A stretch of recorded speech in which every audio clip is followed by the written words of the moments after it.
Amélion, bonjour, j'espère que tu vas bien. Je te propose ton tirage général pour le mois de janvier. Avant de le démarrer, je voulais te souhaiter une très très belle année remplie de bonheur, de partage, d'amour, d'amitié, de santé, de réussite.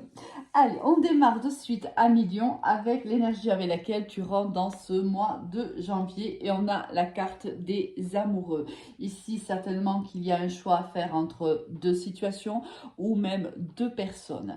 Euh, Peut-être qu'il y a encore des hésitations, on a du mal peut-être encore à passer à l'action, on ne sait pas trop quelle est la décision qui est la meilleure pour soi. On est un petit peu dans cet état d'esprit lorsqu'on arrive en début d'année 2023. Au niveau général, qu'est-ce qu'on va avoir? On a un désir d'équilibre, d'accord. L'hiver, ben on est en plein dedans, ça tombe plutôt bien. On a le voyage, on a dissimulé, on a le savoir, décidément, ces cartes sortent beaucoup. Et on a prendre soin de soi. Ici, il y a réellement un réel besoin, soit tout simplement de voyager, hein, ça c'est possible, de changer un petit peu son quotidien, c'est possible, c'est une possibilité, ou on a un besoin de prendre de la hauteur, prendre du recul par rapport à une situation ou par rapport à une relation. On voit ici qu'on a, on n'a pas l'entièreté, on n'a pas les tenants et les aboutissants réellement d'une histoire ou d'une relation. Il y a des informations qui nous sont encore dissimulées à mi-lion. Et par rapport à cela, par rapport à la situation que tu vis, parce que là, il y a un déséquilibre quelque part dans un domaine de ta vie, ça peut être au niveau relationnel, sentimental, familial ou professionnel, il y a un déséquilibre qui crée une certaine instabilité, qui crée le doute, parce que si tu as les amoureux en départ du mois de janvier, c'est qu'il y a une décision à prendre et que pour le moment, tu ne peux pas la prendre, tu n'en es pas capable ou ce n'est pas le moment de le faire. Et moi, je pense que c'est surtout parce que ce n'est pas le moment de le faire, parce qu'ici, on n'a pas toutes les informations nécessaires pour pouvoir prendre la bonne décision. Quoi qu'il en soit, on te dit que le mois de janvier, il est primordial pour toi de prendre soin de toi. Réellement, tu as besoin, peut-être que tu es fatigué mentalement ou physiquement, mais là, moi, je le ressens plutôt au niveau mental. Peut-être qu'il y a une fatigue accumulée depuis un certain temps. On te dit donc de prendre soin de toi, de veiller sur ta santé et ton bien-être et ton équilibre, parce que là, il y a quand même un déséquilibre pour toi, ami Lion. Au niveau professionnel, qu'est-ce que l'on a? On a le retour, l'ouverture, c'est plutôt séparation, fatalité, l'enfermement et le miroir magnétique. On voit ici au niveau professionnel qu'il y a eu ou qu'il va y avoir courant le mois de janvier ou quelques semaines qui suivront le mois, une séparation au niveau professionnel. Alors soit ça c'est carrément un licenciement ou carrément une démission, soit on se sépare d'une situation qui n'était plus bonne pour soi. Ça peut être aussi, on se sépare d'un état d'esprit, d'une façon de penser, une façon d'analyser, une façon de voir les choses, c'est possible aussi.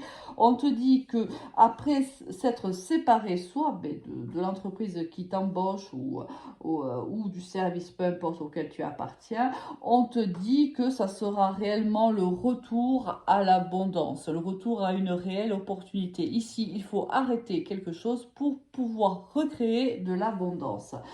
Il y a eu une fin quelque part au niveau professionnel où il y aura une fin courant des semaines à venir. Il y a une déception. Ici, on sent une déception, une petite déprime, de la tristesse ou une grosse déprime, hein, selon bien sûr ce que tu vis à million ou ce que tu vivras. On te dit quand même d'essayer même si ça arrive assez brutalement, parce qu'ici avec la carte de la fatalité, si tu veux, on a l'impression que ça te tombe un peu dessus alors que tu ne t'y attendais pas, tu vois.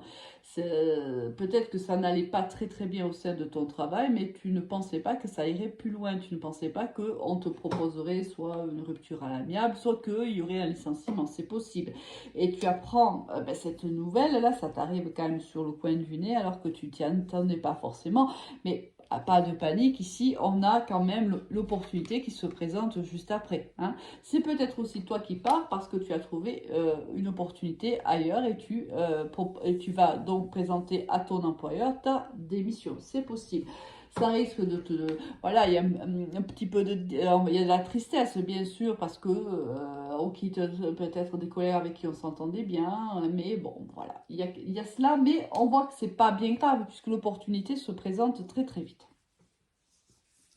Au niveau sentimental, pardon, on a l'attente, on a le coup de foudre, on a la rivalité, on a on-off, l'addiction, le succès. Alors, ici, soit c'est... alors, on voit que tu patientes. Moi, c'est comme ça que je le vis. Je pense que tu as vécu par le passé, il y a déjà un certain temps, un coup de foudre avec une personne soit qui était engagée, soit tu es toi-même engagé. On voit que ça a été un coup de foudre qui est mutuel et je pense que tu as longuement patienté après cette personne-là. Je pense aussi que s'il y a eu séparation entre vous deux, il est fort possible que la communication a été rompue il y a plusieurs mois et que tu attends réellement que cette personne revienne au contact avec toi, recommunique avec toi, en sachant que soit tu es engagé, soit cette personne l'est aussi. On voit qu'il y a une dépendance entre vous deux.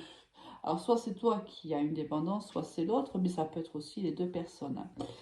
Ça a toujours été, et ça continuera à l'être, une relation plutôt instable, ce qu'on appelle la relation on-off. Mais ça me paraît assez cohérent. Dès le moment où l'un de vous deux, ou même les deux, est engagé, forcément la relation ne peut pas être vécue au grand jour. Même si on te dit ici que tous les espoirs sont permis avec cet homme-là. Alors, soit tu es un homme et on te dit que tous les espoirs sont permis, soit tu es une femme et on te dit qu'avec cet homme-là, tous les espoirs sont permis. Mais il y a ici une dépendance, quelle qu'elle soit, elle peut être une dépendance affective ou comme une dépendance à n'importe quelle substance. On te dit que ici, tant que cette dépendance perdurera, la relation sera instable, quoi qu'il arrive. Ou ici, il y a une personne qui est instable parce qu'elle est dépendante affective par rapport à l'autre ou dépendante d'une substance. Alors, si tous les espoirs sont permis, c'est que, et si tu as ici la carte des amoureux, c'est que peut-être cette personne fait son retour dans ta vie, ou tu fais un retour dans la sienne, peu importe, et que cela va créer bien sûr un dilemme. Si tu es engagé, on va partir du principe que c'est toi qui es engagé, cette personne revient dans ta vie, elle revient, mais à un moment donné, si tous les espoirs sont permis, c'est qu'il y aura avec la carte des amoureux, c'est qu'il y aura un choix à faire entre la personne avec laquelle tu partages ta vie aujourd'hui et cette personne-là. Le tout est de savoir, et ça je comprends en effet ton dilemme, c'est que cette personne-là, je pense que par le passé, tu as vécu avec elle des relations, parce que je ne sais pas pourquoi je dis des, peut-être que c'est déjà, cette personne est venue, repartie plusieurs fois, mais ça a toujours été instable, ça a toujours, soit parce que vous êtes rencontrés que lors de la première rencontre, et il y a ici au moins une personne qui est engagée depuis le début jusqu'à maintenant, et donc la relation, elle est instable forcément, donc ça c'est évident. Soit c'est si à un moment donné, les deux, si vous n'avez pas été engagés ni l'un ni l'autre, pendant un laps de temps, ça a été compliqué entre vous. Hein. C'est un peu je fuis, moi je te suis, pardon. Ça a été un coup, une grande abondance d'amour, de sentiments, même de visites, d'invitations, on se voit, et puis à un moment donné, ça a été plutôt désertique. j'ai un peu l'impression, je parle à des lions comme ça, qui ont vécu une histoire comme ça depuis plusieurs années, où on a vu la personne partir, revenir, vivre peut-être avec d'autres personnes, revenir à soi, mais nous, on est engagé envers quelqu'un d'autre, donc lorsque cette personne remonte le bout de son nez, ben, on revit à nouveau la même relation, mais on reste toujours en fait sur le même terrain. Un terrain plutôt instable. Bon.